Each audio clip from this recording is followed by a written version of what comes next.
So we're joined today for this Q&A session by Pippa York. Pippa, a very, very warm welcome to you. Firstly, it means so much to all of the Robert Miller fans that you've taken the time out of your really busy week to come along and answer their questions personally today.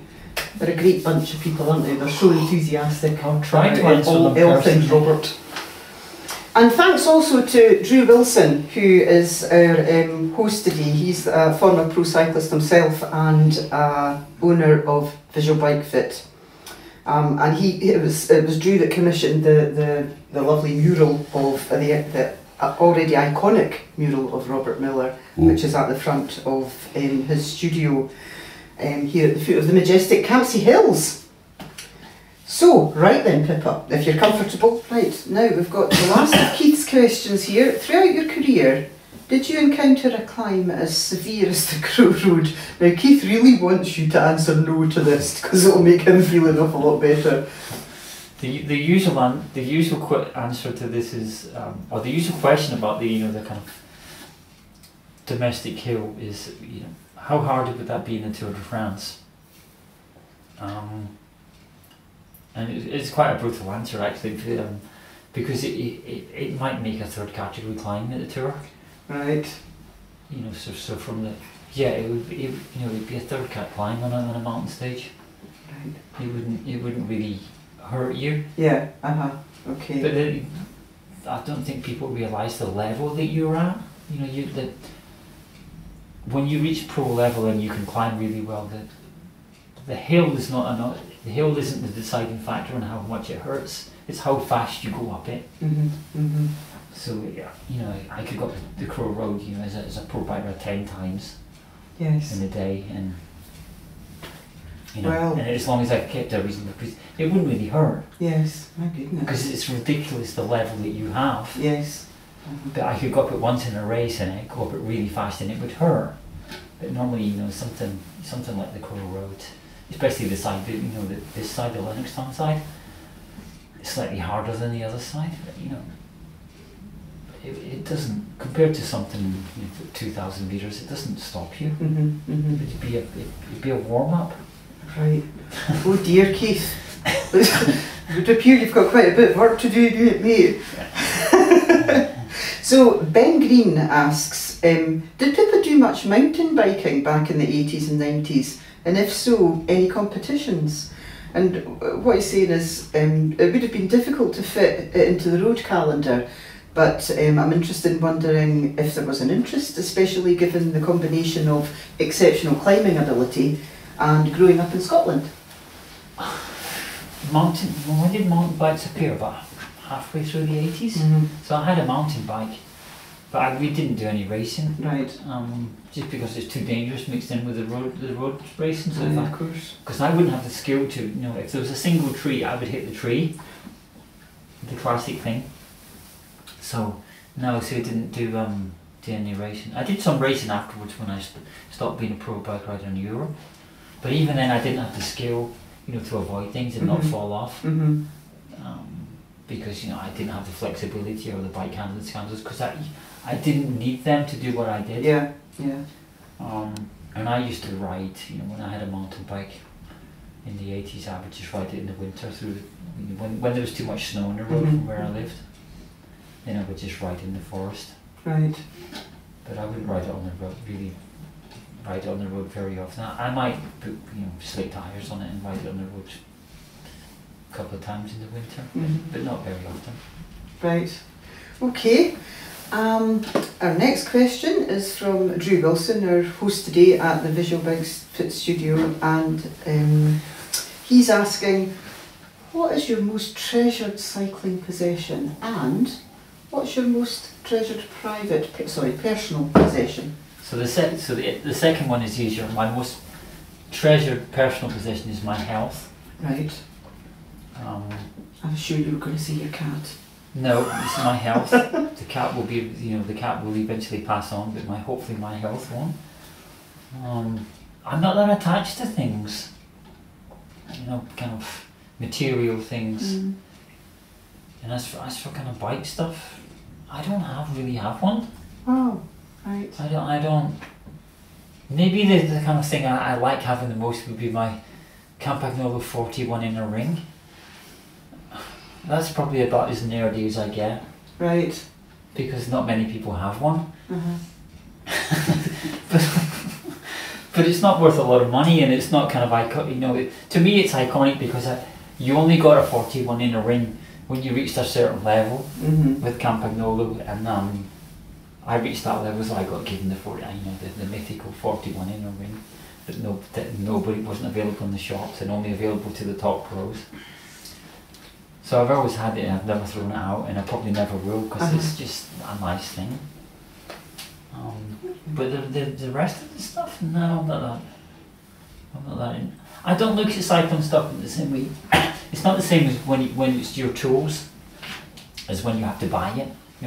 So it would have been my trade, of course, my trade tool. So I don't look at a push bike and think, oh, that, I want one of them. I'd look at it and think, oh, what can I do with that? Whereas, and it's not I wouldn't be made up if. I'd like a Colnago C40, but then I look at other Colnagos and I'd like what's known as a B Titanio, which is I'm getting quite nerdy now. That's okay. It's got 2 titanium down tubes, and I coveted one of them for a while, but you can't find them. Right. But even then, I wouldn't be that attached to it. I just want it for a bit, and then I probably I don't know if I get tired of it. Who knows? Right, so Gordon Goldie asks the following. If you could speak to the 18-year-old Robert Miller, what advice would you give him? Oh, that's one of those difficult things, is because if it was nowadays, I would say to the 18-year-old Robert Miller, transition straight away and not be a bike rider. So that there's a kind of personal thing to it as well. If I was talking to the Robert that was going to be a bike rider, I would say to have more confidence in what I was doing, because the competition sphere removes so much confidence from you as a person, because there's always a doubt, are you going to be good enough, or is the other person stronger? And that's quite, And you're surrounded by the elites of the world.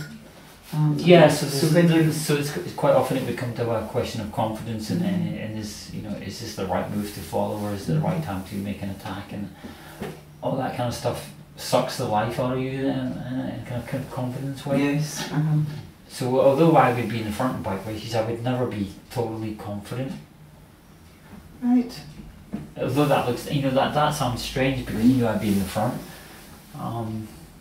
But it's hard to be confident when you're hurting. Yes.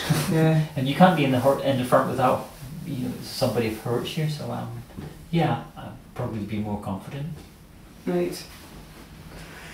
And Gordon's also asked if you could pick your all-time 9-person Latour dream team, GC, reserve GC, sprinter, climber, tester, domestiques, who would they be and why?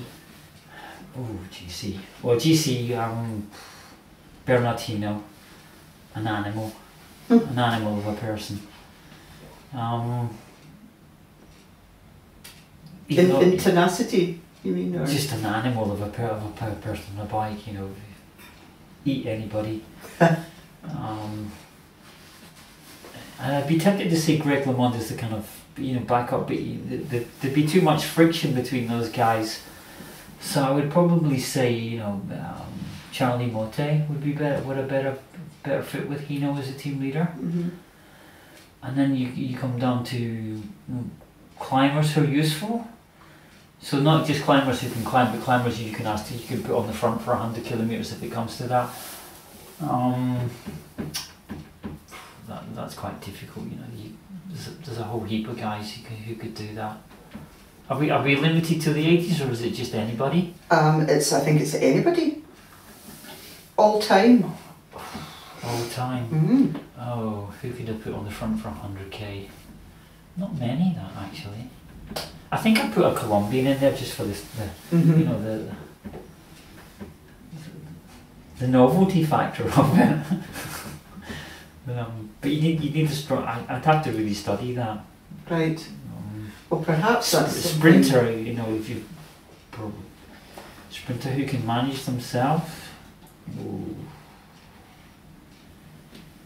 Maybe that's a question we can put back to the fans. Who do they think? Yeah, I can pick they pick up the two guys, and then quite often when you go to the guys who are if you're going to have a really good sprinter like Mark Cavendish, you need a lead-out team, but you can't have a lead-out team if you're having a GC team, because they can't do both. So you have to make a decision if you're going to have a sprinter team or a GC team. And if it's a GC team, then you want guys who ride on the front all day. And then you're looking at guys like Ben Swift, who you can put on the front for 150 kilometres, and they can do it another day, day after day. Bernie Iso, those kind of guys. There's so many of those guys who are strong that you never know. Yes. We had guys at Peugeot and at Panasonic, like Guy Newlands, who could climb reasonably well. Guys like Henk Lubberdink, finish in the top 3 at Dauphiné, and then they're riding on the front for you all day on the flat. So it's a question of balancing the characters. Right. It sounds like that would be a really interesting question. But if you're gonna, if you wanted the kind of ultimate animal for the GC, then Hino stands out above right. Indurain and Armstrong and those guys. He would have eaten them. Right. Or died trying. He totally different level of aggression and talent and willpower. Wow. Not a nice, not necessarily a nice person. Yes, absolutely. I guess it would be difficult for both of those to go hand in hand. When you want somebody who's going to win Tour de France, they're not nice people. Yeah. You can't be. Yes, indeed. Yes, I guess your temperament has to be one or the other. Yeah, they're the ultimate winners. They're nasty and all the things that you need. Now, John Campbell has asked, apart from yourself, who's the best all-round Tour de France cyclist who could climb the mountains? Charlie Motet, because he could climb really well up to a certain, up to the point where we would leave him behind, but he would come back. Charlie Motet. Right. As an all-rounder, the guy who could win time trials and he'd be good on the flat. Yeah, even though he's only small. I would say him from my era, definitely. Right, great. And Tony Shenwell again asking, what's your biggest standout memory from cycling, be it pro or amateur? Was it a particular stage, a win, a polka dot jersey in Paris, the Champs-Élysées in the first Tour, British Road Championship? Oh, I don't really have one. There's no pivotal point, because each progression I did was expected. So I don't. There's a couple of times I would make the break. So I'd been the day in '84 when we went to Alpe d'Huez, and I made it into the break of the with Hino and Fignon and whoever. That was quite a step up to the next level. But then I always I do decent rides at the Worlds as well. And that's a kind of different aspect to it. And they were always quite satisfying on a kind of personal level, because it's not, especially when you go to a British team, and I know the other guys, they're not going to last long because they come from a domestic background, because then they haven't got the exposure to European level. A couple of the rides I did at the World Championships, they were nice. Because it's always nice to be in the front in a one-day race. Of course, yeah. Things like Liège-Bastogne, when you're in the front, you make the front group and there's 10 of you left. That's always quite nice. Yes, yeah. That's a nice place to be. Absolutely. And to finish, another question from Drew here at Visualbikefit. Do you have any memories, Pippa, good or bad, from your time as manager on the Pro Tour, when Drew was in the team? I remember Drew being a pain in the arse. Surely not. Was it you that I gave my socks to the day it was cold, Drew? I don't think it was me, no. I don't think I could feel anything. after the first stage. No, it's quite, the thing about being a team manager is it's quite interesting to watch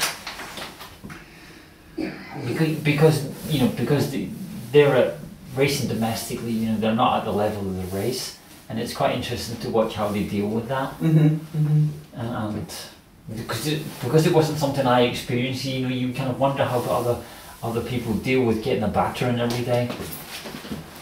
Yeah.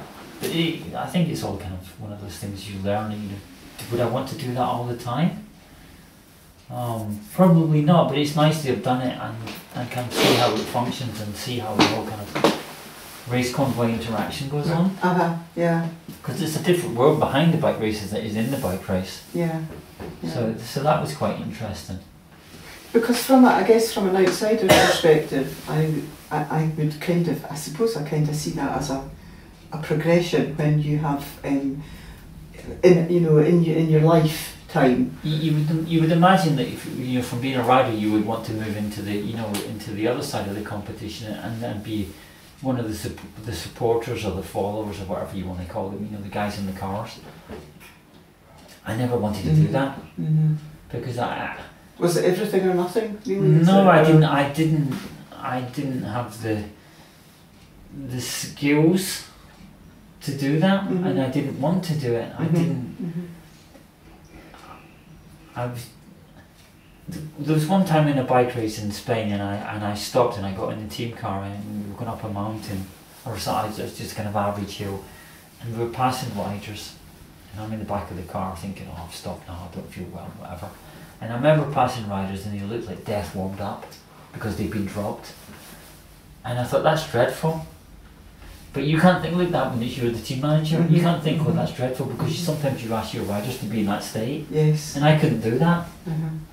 Yeah. I didn't have it in me to say to a rider, you're going to have to ride so hard, you're going to be in a state, and you're going to have to ride 2 hours on your own to the finish. I couldn't do that. I had too much kind of compassion or empathy or whatever it was. And I thought, no, I wouldn't want to see that every day, because I would feel bad asking those guys to do that every day. So I didn't want to be and I didn't want to be in that kind of stay in that world of cycling where it's always constant pressure to perform. Yes, indeed. And as with like your own experience of it, immediately you've achieved something, you progress on to the next thing. So yeah, so the guys are going, each bike race, and most of them are disappointed. How am I going to deal with that disappointment? If I was in the car in some kind of role, and I'd be giving my 100%, and the other guys weren't reaching that level, would I be disappointed in me, or would I be disappointed in them? And maybe I probably would be disappointed in them, because you'd obviously given their all, but it wasn't good enough. So then I would be kind of negotiating that with myself. Yes. But I didn't want to stay in that kind of world of, being in the cars or being a manager or whatever. I didn't find that interesting. Yeah, I think you would have to be much more of a politically astute individual as well, I guess, for a role like that. I don't know how they deal with that. I've asked a couple of them, and they just say, it is what it is. And I always think, well, that's a cop out. How can you ask those guys to be in a state and get dropped or whatever, and do it again the next day? I couldn't do it. Yeah. I don't find it interesting. The kind of mental aspect of performance I found much more interesting. Yeah. Right, so Pippa, thank you so very much for your time and for sharing your memories and insights with us today. What's next on the agenda for you then? Other than galoonies for a fish tea? Other than that, my fish supper. I've got one day at GCN, World of Cycling, in this month. Although after this I've got race reports to do for the first races which are taking place this week. Right. So I've got to write that for Velo News. And then after that it'll be GCN the next week after. And then who knows after that. The thing about the media world is the gig economy. Aye, so you would think it'd be planned out in advance, but it's always, oh, can you be here yesterday? It's always that kind of thing. Whereas if I get a month's notice of where I'm going to be, that's great. But otherwise, it's just oh, can you be here next week? You know, and it's Friday, and can you be here Monday? Yes. Aye. So, you know, and that's how it is. Yeah. But that's okay. That's fine. Does that fit in okay with home life? It has to. Aye. Yeah. You know, my job is, my kind of work isn't 9 to 5, and it's random. So it's not like going to a set place of work. It could be anywhere. So so I'm up in Scotland now doing this with BT Sport. And you're clearly thriving on it because you look great. And you know, and then the next I'll be, you know, what's the next thing? So next I'll be working at home. So I'll be in a little room, you know, typing away, and then after that I'll go to Bath, do filming there for GCN. But it's totally random, which is okay. Yes. Because then it's always kind of interesting. And it's always a great reason for not getting the bathroom finished as well. And then I don't have to learn how to do wallpaper. I mean, we did try to put the wallpaper up and it was a disaster, so. As I used to say when I was a bike rider, you know, I'm not a painter and decorator. I'm a bike rider. Just pay somebody to do it. Yeah, yes, absolutely. Life's too short. If you want a good job, get a professional. Absolutely, very true. Pippa, thank you so much. Thank you very much indeed.